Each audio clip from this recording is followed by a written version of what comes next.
राजनीतिक इतिहास के एकमात्र चुनाव थे जब विदेश में कोई रिपोर्ट नहीं, मैं विपक्ष सदस्यों से कहना चाहता हूं, रिपोर्ट नहीं, भारत के इतिहास का एकमात्र चुनाव था जब विदेश की एक गवर्नमेंट ने, रशियन गवर्नमेंट ने ऑफिशियल स्टेटमेंट दिया कि भारत के चुनावों में विदेशी हस्तक्षेप हो रहा है।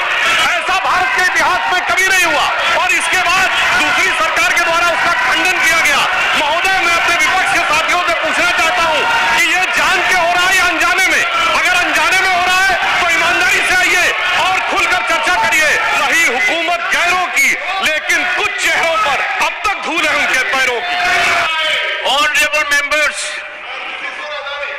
this is honorable members. Honorable members.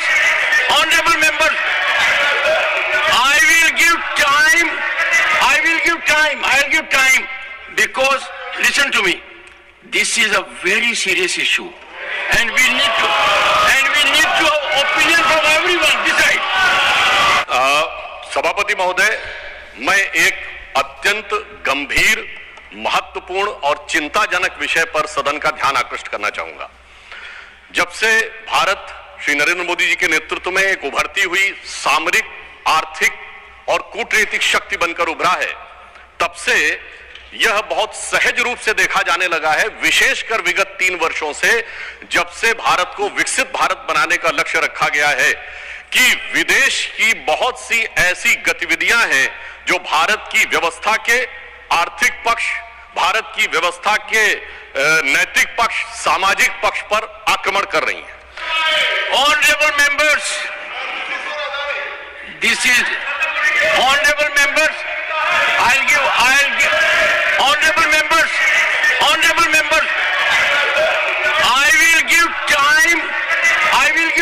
I'll give time because listen to me. This is a very serious issue, and we need to have opinion from everyone. Decide. इस संदर्भ में एक रिसेंट जानकारी आई है जिसे हम कह सकते हैं organised crime and corruption reporting project. A French publication has recently published its own report based on its investigation on the Sarajevo-based OCCRP, Organized Crime Corruption Reporting Project. This new report of the media report has claimed.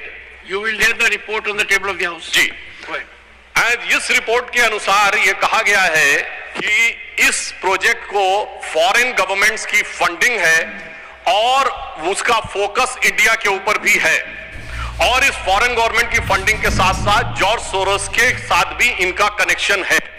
अब ये केवल हम एक report के आधार पर नहीं कह रहे हैं सभापति महोदय, मैं सदन का ध्यान आकृष्ट करना चाहूंगा कि विगत 3 वर्षों से ये क्या एक संयोग है कि जिस समय भारत की संसद का सत्र चलता है, मैं सिर्फ एक संयोग बता रहा हूं, भारतीय फार्मर्स के बारे में रिपोर्ट आती है 3 फरवरी 2021, बजट सत्र है 29 जनवरी 2021।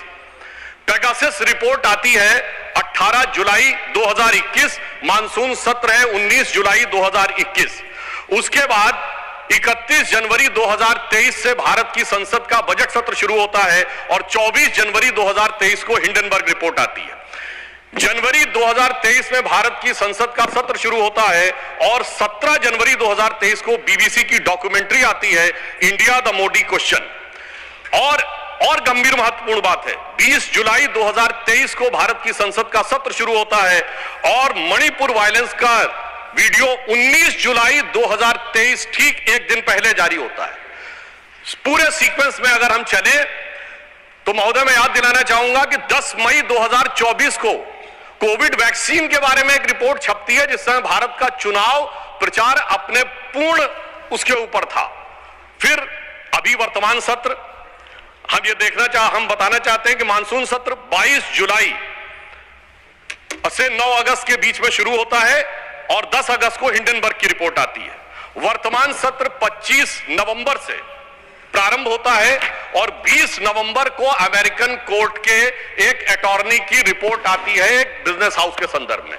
मैं सिर्फ देश के सामने बात रखना चाहता हूं।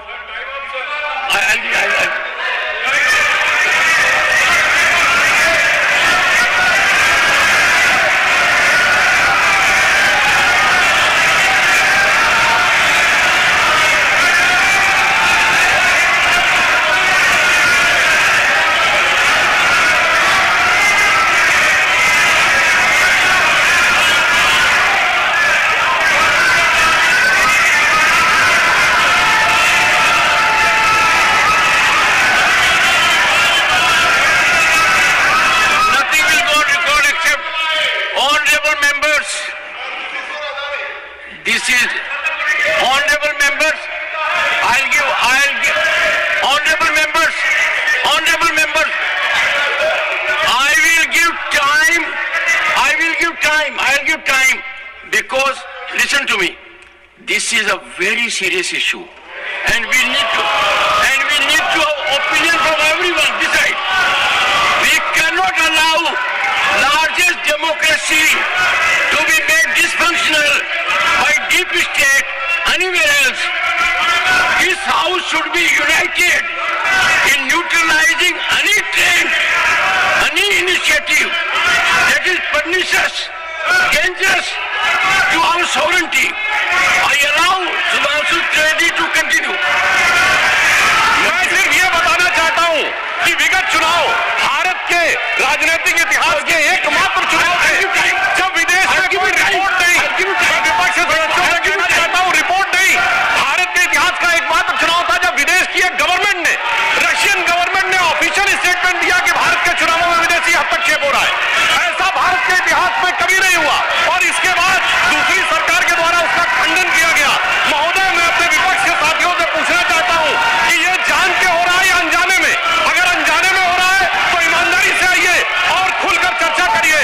यदि जान के हो रहा है तो मैं अनुरोध करना चाहूंगा कि इसके ऊपर गहन जांच होनी चाहिए, क्योंकि निरंतर मैंने, सभापति महोदय, मैंने कोई घटना कोट नहीं की है, मैंने केवल एक रिपोर्ट कोट नहीं की है, मैंने 3 वर्षों का सीक्वेंस दिया है और जो सदन में बैठा हुआ हर व्यक्ति इसके साथ अपने साथ बिल्कुल साफ साफ उसे देख सकता है। और मगर मैं यह भी कहना चाहता हूं सभापति महोदय कि जिन लोगों के दिल में यह ख्वाब है, यह बड़ी एक सहज स्वाभाविक सी बात है, जिन लोगों के दिल में यह ख्वाब है कि वो भारत को झुका देंगे, तो मैं उनसे कहना चाहता हूं कि हम श्री नरेंद्र मोदी जी के नेतृत्व में जिस प्रकार से आगे बढ़ रहे हैं, ये मत सोचें कि विदेश से किसी चीज का आज प्रभाव पड़ने वाला है। भारत अपने स्वाभिमान के साथ आगे बढ़ रहा है। मैं उन लोगों के लिए कहना चाहूंगा, सर, जो विदेश में जाकर यह विचार करते हैं, जो कहते हैं डिफेंडर्स ऑफ डेमोक्रेसी यहां क्यों नहीं कर रहे हैं?